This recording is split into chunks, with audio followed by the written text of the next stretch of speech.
Hello and welcome everyone to LR lesson number 10.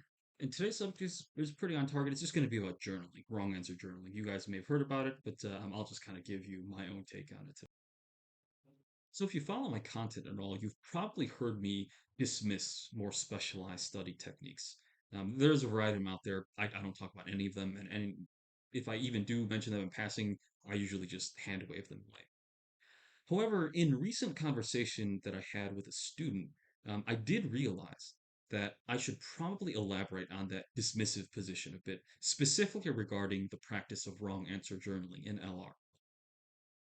Just so to be very, very clear, I don't think students should avoid journaling entirely, but instead, I think if you're shooting for 170 plus, you might want to hold off on journaling until after you've come to grips with the majority of the LR section. And at that stage of your studies, you're likely not going to need a lot of detail, certainly not as much detail as the sort of standard journaling recommendations out there seem to tell you. What you're probably going to need is just this the usual prep test number, section number, question number, citation, plus just a short note, maybe even just an abbreviation. But it's basically your way of noting that, hey, this question I just cited in my journal here, it's another example of that one, insert name here. Hard to name, but nonetheless familiar thing. That's where I think journaling actually makes the most sense for people who are looking to score in the 170s and above. So about the general practice of journaling, honestly, the when it comes to journaling itself, I guess if I felt really lazy, the yellow highlighted text on the previous slide kind of says it all. I don't really have much technical advice beyond what I just told you guys. That being said, I do think there's a little bit more, but the only thing that I feel like I can offer you beyond those yellow text explanations on the previous slide are simply examples of when and how I personally made use of the journaling tool and what it yielded for me in terms of results.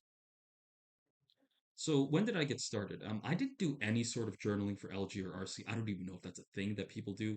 Whatever the case may be, journaling was exclusively an LR phenomenon for me.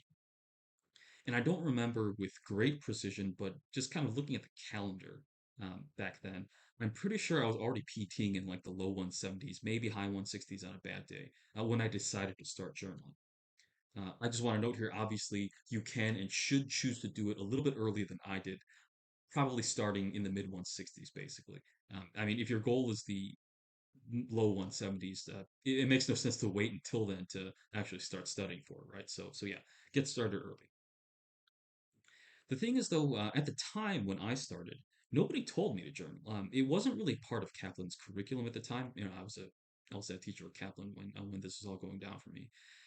And aside from Kaplan, I was just far too lazy of a student to go seek out other sources. There were other people. I don't know if there were quite as many as there are now, but and there certainly were other competitors, Kaplan, but I wouldn't know what they had to say about journaling at the time. I turned to journaling though, because I more or less run out of things to do about the last few LR questions that I kept missing. So I started to notice a few loose patterns, and the problem was, at the time, and maybe it's still the case today, there really wasn't a name for them. They weren't really known quantities. So I figured I had to find some way to work it out on my own. So the only way to do that is you have to start recording. If you think you found a pattern that nobody else has really talked about, you've got to note where that pattern occurs. That's just basically journaling, right? Just keeping record of questions that you miss that seem to fit a certain pattern. So here's the first example of journaling and how I did it and what it did for me. So the first pattern that I noticed in when I was getting single digit numbers of questions wrong per LR section, I noticed that I had trouble with reasonable sounding stimuli, usually of the medical science variety, but it really could have been any subject in terms of the stimulus, subject matter, and any question type. And those of you who have been watching my videos recently, you probably know where this is going ultimately, but we're talking here about journaling, not the results just yet. So I noticed that I struggled heavily on questions where the stimulus didn't sound obviously vulnerable. There wasn't a clear shift in terminology, or even if there was, it felt reasonable to me. Like the premises talk about X thing happening, but also not X thing happening at the same time, and so they make the very reasonable conclusion that we can make no solid conclusion because we have two sort of opposing phenomena going on. That all sounds fairly reasonable to somebody like me, and that was a problem. That was a problem for me. I was constantly getting those wrong. So in terms of journaling itself, at this point, when I realized this was a problem for me, and I didn't really know, none of my fellow instructors, none of the Kaplan curriculum, nothing that I really consulted seemed to have a real, name for this. So all I ended up doing to start my personal journaling thing was to make that citation of questions, PT section number, question number, and then I just wrote SFR next to that entry just to indicate that okay, I missed this question and it was for this issue. SFR for me was short for superficially reasonable. And that's it. I did not do anything more involved, like look up explanations, note which incorrect answer I picked, or record why the correct answer is supposed to be correct. I didn't do any of that. I just want to note here, I'll talk about this more in example number two, but I do want to note here that if the patterns you notice and the patterns you want to journal about are specifically about answer choices, you will probably want to at least record, the why the wrong answer is wrong and why the right answer is right sort of data. So when I had time, and this so that meant separately from section-based practice or entire PT. So I would keep up that regimen, but I would make time separately for this stuff. I went back and just read the stimuli for all these SFR entries in my journal. I ignored answers in this case because when I looked over the misses, I just couldn't discern a clear pattern of error there. I'm not saying that there wasn't one, but I just personally didn't see it, so I wasn't going to spend time trying to find something that I couldn't see. And as many of you probably guessed from, if you've been following my content and from the first bullet point here, this process of journaling is ultimately what led me to develop the general form of the assumption, which I've taken to abbreviating as GFA. That tool, that's where this came from. I just focused on just those complex, or not complex, reasonable sounding stimuli, and that was the approach that I found. I said, okay, well, I don't see anything wrong with it, but because this is a strengthened question, or because this is an assumption question, or because this is a flaw question, because this is part of the assumption family of questions, even if the stimulus looks good to me, I know by definition there has to be a gap in there, and I kind of reverse engineered the GFA system out of that. And incidentally, even though this GFA thing came out of a stimulus only approach, this very same stimulus only approach that I had in journaling, that actually revealed that there was really an answer choice problem for me underneath it all. I found that I was automatically rejecting outside information, which is something that we do all the time on the easier questions, and we get them right for that reason, right? And then what I did was I ended up using the GFA to selectively tell myself when I should loosen my outside information standards. And that really did the trick for me. So moving on to the second example. So that's the whole GFA thing. The next thing I noticed was mental gymnastics, and this one really covered a wide range of answer choices, stimuli, and question types. Sure, the GFA example that I discussed in the previous slide that also did cover a fairly wide breadth of the section, but this mental gymnastics thing could strike anywhere, anytime. It really didn't really seem to have the usual sort of categorization limitations. And so I noticed in reviewing a bunch of questions, a bunch of sections, it looked like for the wrong answer choices that I was picking, I was making a lot of connections on behalf of those wrong answer choices. I was doing a lot of work to make them work. I was thinking like, oh, this answer choice B as written, I could connect it to idea A, which connects to idea B, and that finally connects to whatever the stimulus was talking about. So there was a lot of that going on. But again, as I noted in the previous bullet point, the sheer variety of scenarios where this happened to me, that kind of confused me. I had no idea how to consistently tackle the issue based on those usual metrics. What question type is it? What stimulus type? Like none of that really seemed to matter.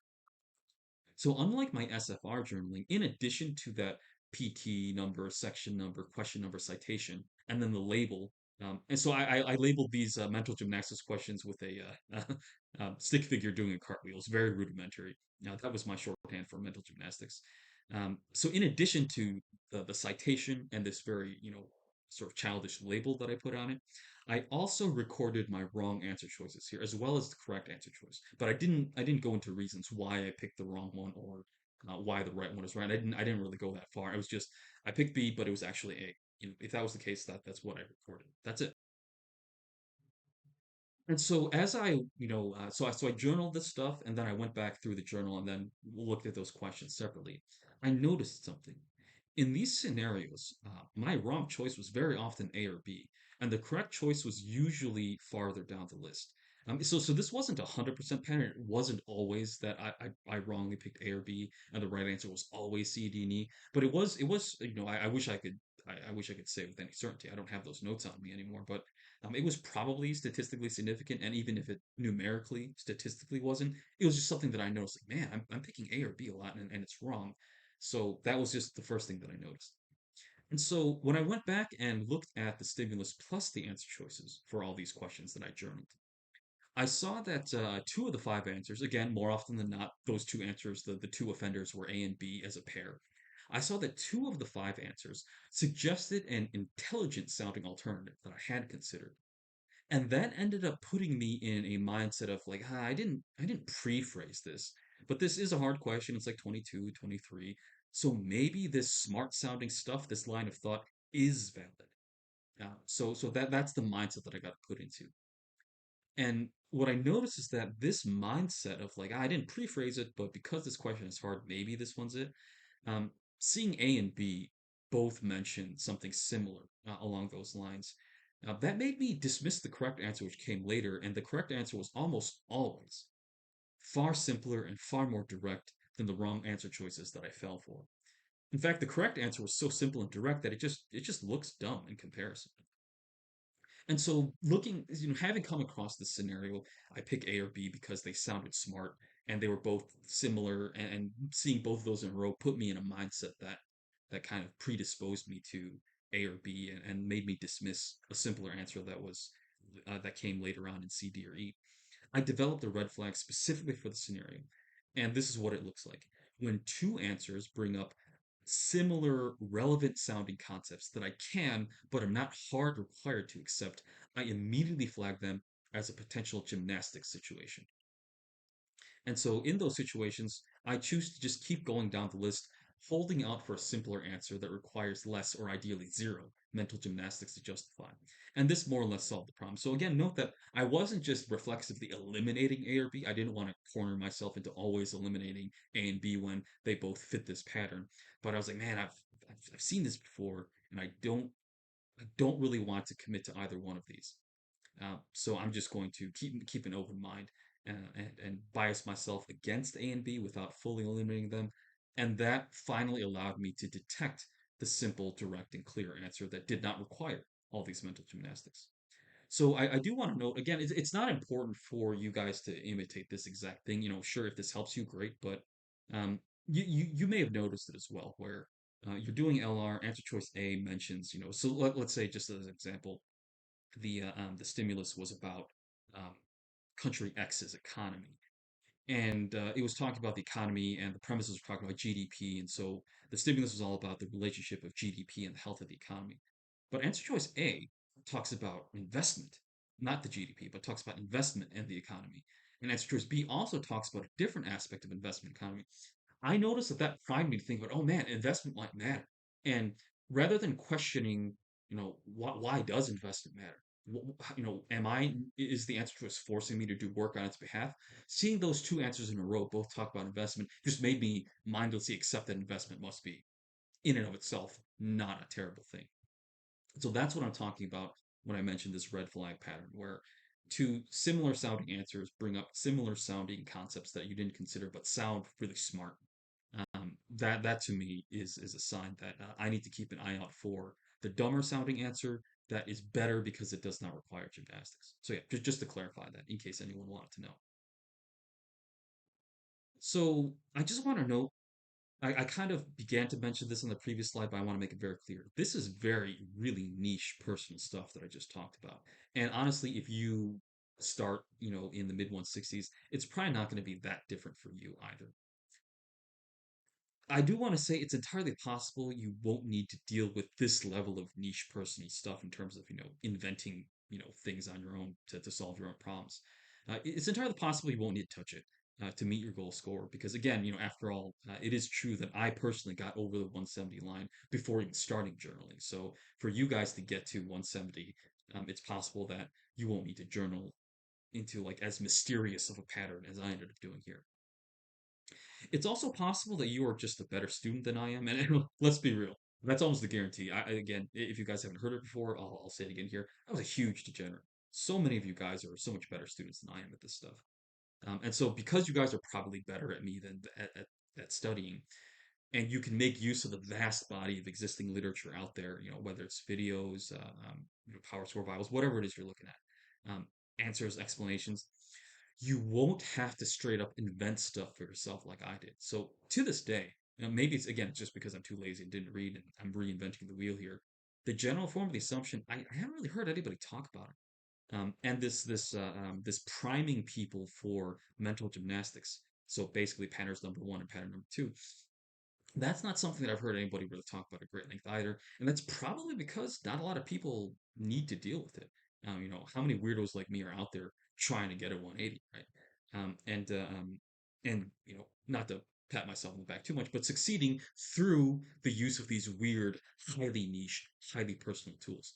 I'm willing to bet that the other 180 scores in my cadre, they probably didn't need to go this far. Honestly, they may not have had this problem, and I'm saying that that may be the case for you as well. Your problems may be solvable without this sort of invention aspect. All I'm saying here is that for certain patterns, you might end up needing to find your own way.